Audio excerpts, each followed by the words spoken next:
फालतू याचिका होती, तिला काही महत्त्वही नव्हतं फारसं. उगाच ही समोरच्या पार्टीची सवय आहे की कोणताही प्रश्न न्यायालयात ठेवायचा, द्यायचा, चिघळत ठेवायचा आणि खोटं बोलायचं पण रेटून बोलायचं. ही इसापनीती त्यांच्याकडे आहे. एकच गोष्ट 4 वेळा बोलली की लोकांना कदाचित खरी वाटायला लागते. तो कल कोपरगांव कोर्ट का जो अहम फैसला आया वो साफ तौर पर राष्ट्रवादी कांग्रेस पार्टी काका कोयटे और आशुतोष काळे के फेवर में आया और इसी फैसले के बाद आज दोनों नेताओं ने एक खास प्रेस कॉन्फ्रेंस की जिसमें कई बड़े बयान सामने आए। चलिए आपको पूरे अपडेट डिटेल में बताते हैं। आशुतोष काळे ने पत्रकारों से बात करते हुए कहा, विरोधकों ने जो हमारे खिलाफ कोर्ट में केस दाखिल किया था उतना वक्त अगर वो जनता के बीच बिताते तो शायद जनता उनको सोचती भी। उन्हें पहले से ही अंदाजा था कि आने वाली 2 तारीख को होने वाले मतदान में जनता उनका साथ नहीं देगी, इसीलिए वो जानबूझकर कोर्ट चले गए। आशुतोष काळे ने आगे कहा, एक बार चुनाव अधिकारी किसी फॉर्म को वैध यानी वैलिड ठहरा दे तो उसे इनवैलिड घोषित करने का अधिकार कोर्ट के पास नहीं होता, वो अधिकार सिर्फ इलेक्शन कमीशन के पास है। कोर्ट का जो फैसला आया है उसके बाद विरोधकों के पैरों तले जमीन खिसक गई है और उन्हें अपना साफ साफ पराजय नजर आ रहा है, इसलिए अब वो उल्टी सीधी हरकतों से हालात पलटने की कोशिश कर रहे हैं। आशुतोष काळे ने यह भी बताया कि हमने भी अजित दादा पवार की सभा की मांग की है और उस सभा में हम अपना पूरा पक्ष विस्तार से रखेंगे।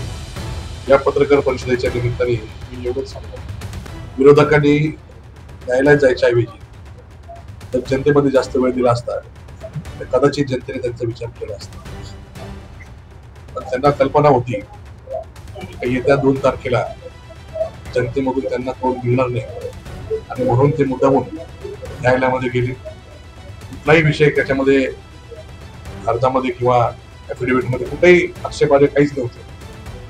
किरकोळ गोष्टी होत्या त्याच्यामध्ये। एकदा अर्ज वैध झाल्यानंतर कोर्टाला तो अधिकार नाही का अर्ज अवैध होतो, पूर्ण आणि पूर्ण अधिकार इलेक्शन कमिशनचा। म्हणून ज्यांनी जे काही न्यायालयामध्ये गेलं पूर्णपणे वाळू पायाखालची सरकलेली आहे, त्यांना पराभव समोर दिसतो आहे।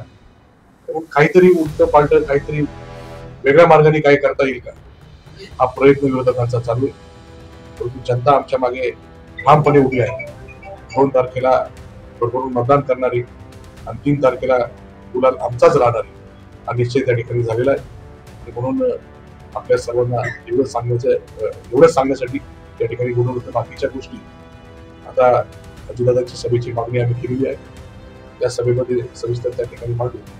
इसके बाद काका कोयटे ने पत्रकार परिषद में पत्रकारों से बातचीत करते हुए कहा, हमको भी विरोधकों के फॉर्म में कई कमियां मिली थी, कई हरकतें उठाई जा सकती थी, लेकिन आशुतोष दादा ने साफ कहा कि कोर्ट में नहीं जाना, जनता के बीच जाना है और शांति के रास्ते से राजनीति करनी है। काका कोयटे ने आरोपों का जवाब देते हुए कहा, मुझ पर लगातार कहा जा रहा है कि मैंने कोल्हे ग्रुप को धोखा दिया। अरे धोखा तभी देता जब मैं उनके पास होता।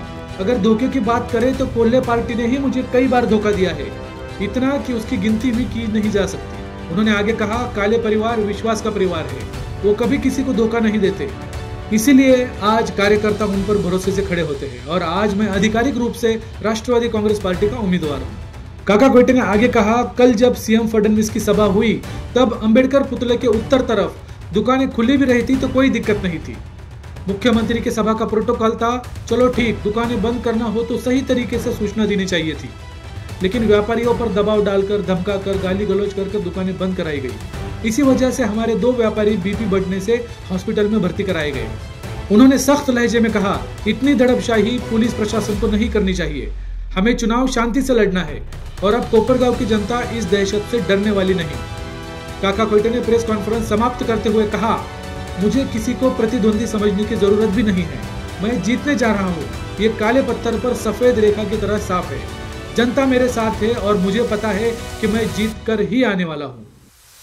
उमेदवारांच्या अर्जामध्ये सुद्धा हरकत घेण्यासारखे खूप मुद्दे आम्हाला सापडले होते। दादांनी आम्हाला सांगितलं, आपल्याला असा रडीचा डाव खेळायचा नाही, आपल्याला न्यायालयात जायचं नाही, आपल्याला जनतेमधून निवडून यायचंय, तर तो विजय चांगला होतो, नाही तर तो आळणी होतो।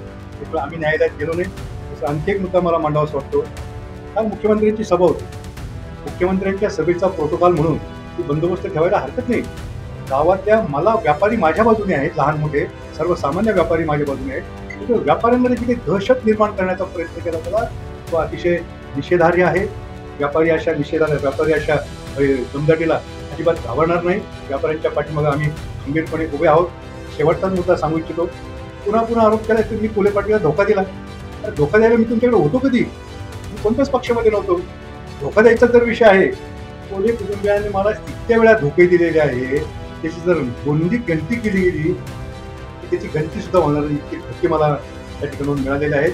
आणि आशुतोष दादा काळे परिवार हा धोका न देणारा विश्वासाचा परिवार आहे. सर्व कार्यकर्ते त्यांच्याबरोबर नेहमी राहतात, प्रामाणिकपणे राहतात, निष्ठेने राहतात, कारण ते कार्यकर्त्यांना प्रेम सुद्धा देतात.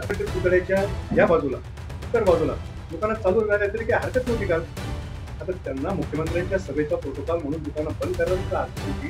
त्या व्यापाऱ्यांना सूचना द्यायला पाहिजे होती. तर दमदाटी करून शिवीगाळ करून तुमच्या 2 व्यापाऱ्यांना बीपी वाढल्यामुळे ऍडमिट करावं लागलं. इतकी दमदाटी दडपशाही पोलीस प्रशासनाला करू नये. आम्हाला निवडणूक शांततेत लढवायची. मी प्रतिस्पर्धी कोण समजतच नाही. मी विजयी होणार एवढंच माझ्या समोर. कोण प्रतिस्पर्धी आहेत कोण. आप देख रहे हैं जनता की नजर, जहां बात होती है हकीकत की।